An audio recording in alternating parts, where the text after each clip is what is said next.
В Мирном прошла ежегодная районная научно-практическая конференция «Шаг в будущее».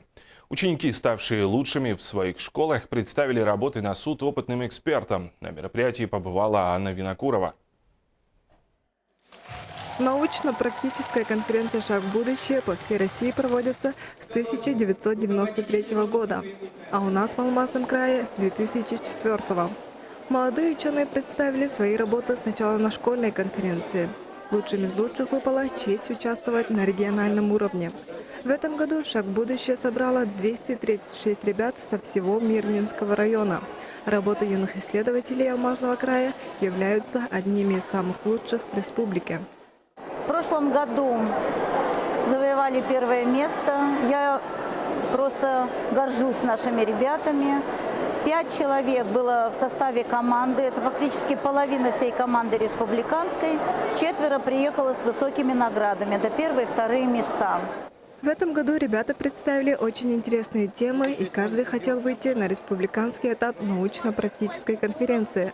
По словам организаторов, большое внимание молодые ученые уделяют производственным темам, что неудивительно для Мирнинского района. Так, ученица 6 класса школы номер 15 поселка Светлый представила проект, с помощью которого акционерная компания «Алроса» сможет уменьшить свои затраты по транспортировке алмазосодержащей руды. Мы хотим сделать, чтобы акционерная компания «Алросы» помочь, чтобы было как можно меньше затрат на всю транспортировку. Можно купить 3 автопоезда с одним прицепом, а можно купить 1 автопоезд с 3 прицепами, перевозить ее так.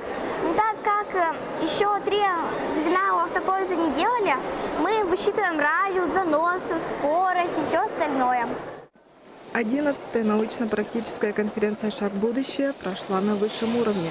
Все победители и призеры в научных секциях награждены памятными дипломами.